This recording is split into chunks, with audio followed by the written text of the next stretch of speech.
Hey everybody, welcome back to my YouTube channel, #MovieBae.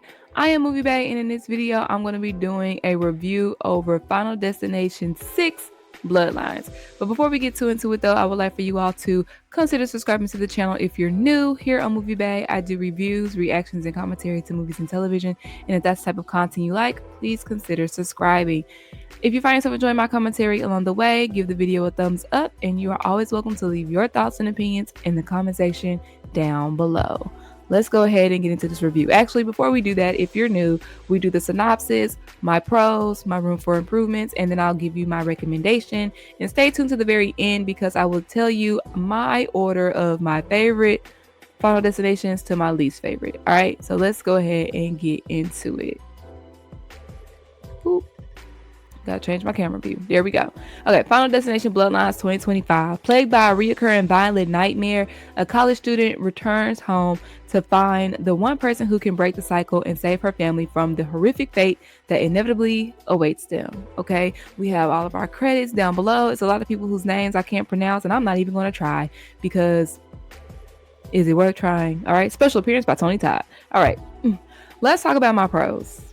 As y'all can see, this list is not balanced. Let's talk about the pros. The opening sequence, okay? So we all know that Final Destination is iconic, legendary for their opening sequence, unaliving scenes, and I felt like they did not drop the ball when it came to this one as well. I like that it was, of course, set in the past. Like, I like the concept of the movie being Bloodlines. We're going back in the, I was back in the future, back to the past, and setting it up for what is happening current day. However, I kind of wanted it to just stay set in the 50s, 60s. Like, I think that would be like a nice little period piece, Final Destination. I thought that would have been good, but it didn't happen that way. But the opening sequence was good.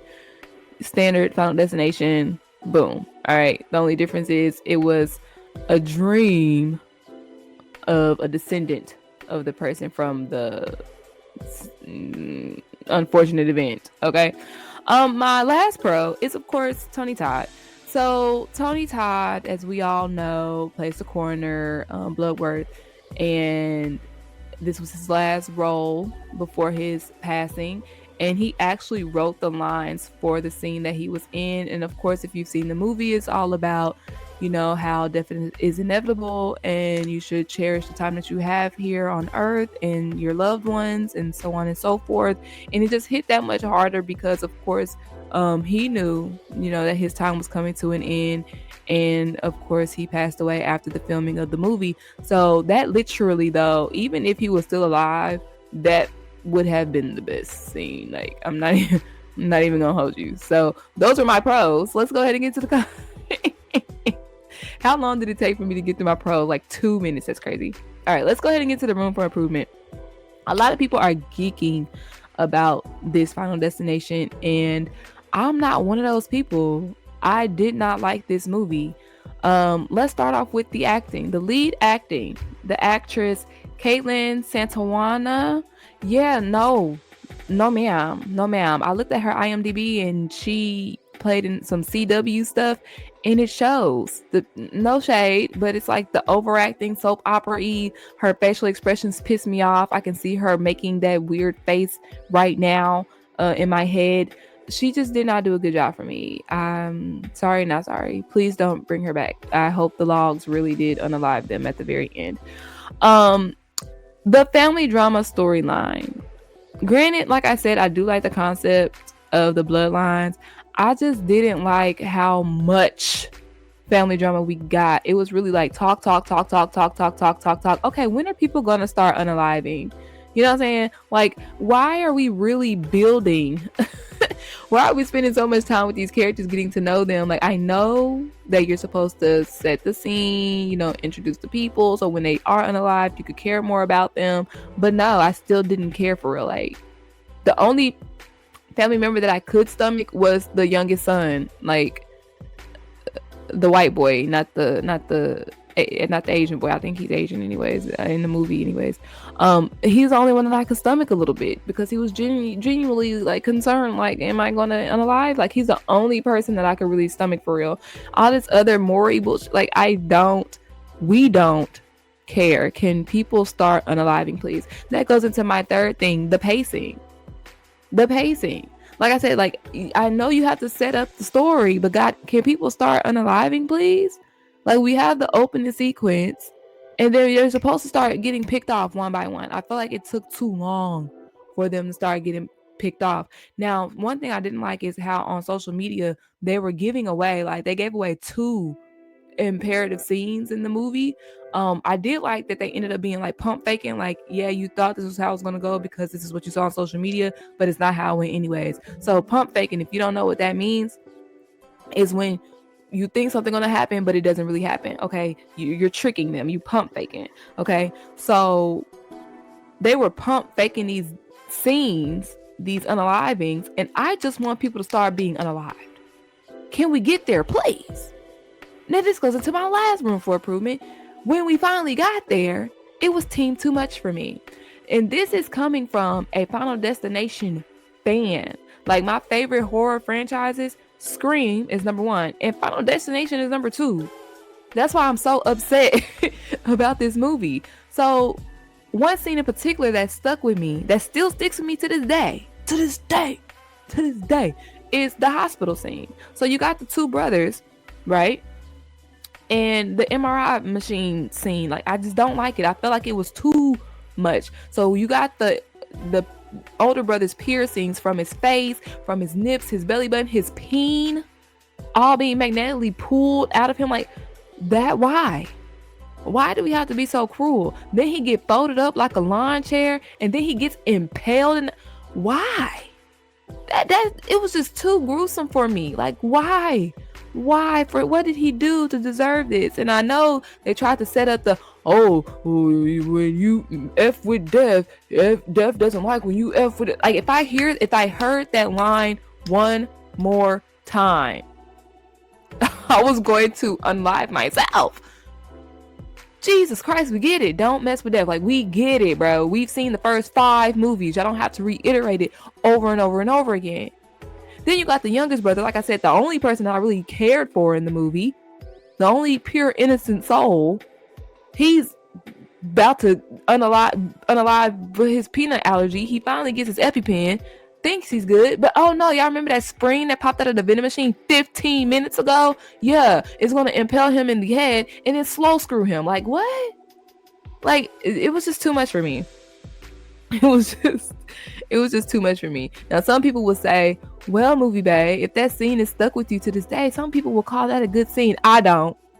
I just call it team way too much. Okay? Oh. So my rating for the movie is a 5 out of 10, and that 5 is for the opening sequence and Tony Todd alone. Honestly. My recommendation, go on $2 Tuesday or the new AMC $5 Wednesday, or find it on a free streaming app. Okay, I saw this movie twice. Once at the movies opening weekend, because like I said, I'm a fan. And then I saw it again when I was getting my hair braided, because we was there for 10 hours. I need something to do. The second time I watched the movie, y'all, I fell asleep on it. That's how boring it was to me. I'm highly upset by this Final Destination. So I was gonna recap the movie. Look at her face, it's annoying. Hold on, I gotta talk about the grandma, bro. How are you hiding out in a bunker to keep you safe, but it's a death trap to get to that mother? Like, what? Oh my god, like, it just don't make sense, bro. Just don't make sense at all. Shout out to Tony Todd, he a real one. This is what I want to get to. All right, let's go ahead and get into my favorite Final Destinations list. I tried to do it where it popped up one by one, but I'm not good with slideshows, I guess. My favorite Final Destination. This is my list. You can put your list in the comment section down below, but let's talk about mine. Final Destination 2 will have to be my favorite one. We all are scarred by the highway scene, especially the log truck. Okay.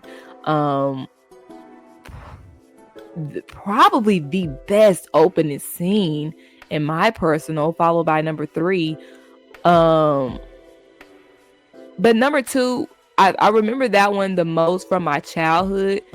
I think I saw number 1, but it was kind of like here nor there. I really like Billy Damn, what is his real name in real life? I don't know, but that was my first white boy I had a crush on, and I was very sad that he was unalive by that train. But Final Destination 2 just really stuck with me as a kid. I literally remember watching it and having nightmares and wanting to sleep in my parents' room that night. So I had to put Final Destination 2 as number 1. My second will be Final Destination 1, because of course it's the first installment. You get introduced to this universe. Like I said, oh my god, I'm drawing a blank. Alex's friend, who death made it look like it was a unaliving, like a unaliving. That was messed up. And then of course Billy, like I said, I like my little white boy, and then he gets his head chopped off. Like, the deaths just really connected with me in Final Destination 1. They were more like, oh my gosh, this is so unfortunate for these people. Final Destination 3, I think I like it because, or Final Destination 3 is at my spot number 3, because they took what's supposed to be fun but deadly, the roller coaster scene, bro. Like, that alone, you know what I'm saying, the concept behind that one. And it had like some drama in there, but they didn't linger on it. Okay, Final Destination 6, takes notes. Y'all see my little spaces in between is there for a reason, because not right number 4, more like a number 5 spot will be Final Destination number 5. I did watch that one today actually, because I like that they introduced a new concept that, you know, not only to beat death, you know, because we know if you intervene, it'll skip to the next person. But, oh, wait a minute. If you take somebody's life, you can get their time too. So it introduced a new element to, you know what I'm saying, for instance, movie number 5 at this point. So yeah, we need something new to spice it up. So that's why I like Final Destination number 5. And of course, how it ties back into number 1 is technically a prequel. Like, oh my God, fire. Okay. And then way down is Final Destination Bloodlines, and it's purely for the opening scene. And then right under that one, these two can actually be neck and neck. I could have put them side by side. It's Final Destination 4. We all know that's the race car one. Didn't really care about nothing in that movie for real, except for the end credits. The end credits were fire, bro. The end credits were fire. Honestly, for the end credits alone, I might put it above. Ooh, I don't know. That was hard. Like I said, Final Destination Bloodlines and Final Destination 4 could literally go neck and neck, because I could care less. All right. Well, that's it for that. Thank y'all so much for tuning into my YouTube channel. Be sure to thumbs up the video if you enjoyed my commentary. Thumbs up it if you didn't, okay? Just thumbs up the video. Really appreciate it. Leave your thoughts and opinions about Final Destination Bloodlines in the comment section down below. And of course, give me your tier list, you know, your favorites, Final Destination in order. And of course, if you're new here, please consider subscribing to the channel, because I do reviews, reactions, and commentary to movies and television. Binge my channel, binge my playlist. I promise you're gonna run into something that you like, okay? Once again, thank y'all so much for tuning in, and I'll see y'all next time. Bye.